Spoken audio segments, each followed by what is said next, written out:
பொதுமக்கள் தன்னிடம் மனு வழங்குமாறு ஆளுநர் கூறியதில் எந்த தவறும் இல்லை என்று அதிமுக துணை பொதுச் செயலாளர் KP முனுசாமி தெரிவித்துள்ளார்.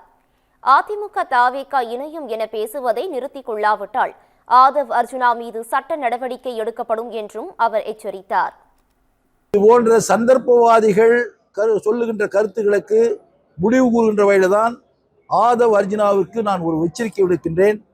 இதை மீண்டும் சொன்னால் அவர் மீது சட்டப்படி நடவடிக்கை எடுக்கப்படும். ஏனென்று சொன்னால் தேர்தல் கமிஷனிடத்திலே பதிவு செய்யப்பட்ட இயக்கம் 54 நாட்களுக்கு முன்பாக பதிவு செய்யப்பட்ட இயக்கம், கிட்டத்தட்ட 1.5 கோடி 2 கோடி தொண்டர்களை உள்ளடக்கிய இயக்கம். இவ்வளவு பெரிய இயக்கத்தை ஏதோ ஓடுகாலிகள் உங்களை போன்ற சந்தர்ப்பவாதிகள் ஆதவ் அர்ஜுனாவை போலதான் இவர்களும். ஆதவ் அர்ஜுனாவுக்கும் விஜயபாஸ்கருக்கும் வித்தியாசம் இல்லை. எத்தனை கட்சி ஓடிட்டாரு. இப்ப ஆட்சியில் இருந்தே விஜயபாஸ்கர் அங்க ஓடிட்டாரு.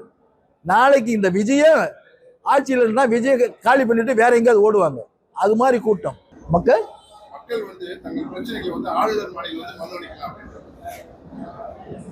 ஒரு சட்ட ரீதியாக ஒரு தலைமை பொறுப்பில் இருக்கின்றவர்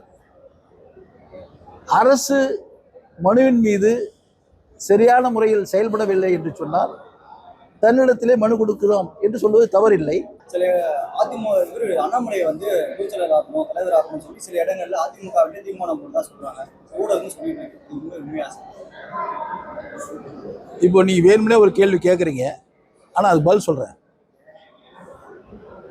ஒரிஜினல் அதிமுக தொண்டை நான் சொல்றது விஜயபாஸ்கர் மாதிரி ஆள் இல்லை, சரியா? இன்னும் இங்கெல்லாம் ஓடுகாலிங்க போறானுங்களே அவங்க மாதிரி ஆள் இல்லை. இங்க உட்காந்தாங்க முன்னாடி தொண்டர்கள். அந்த ஒரிஜினல் அதிமுக தொண்டை என் தலைவனை பார்க்கிற அந்த கண்கள், அந்த பார்வை எந்த சூழ்நிலையிலையும் இன்னொருத்தரை பார்க்காது. அதுதான் அதிமுக.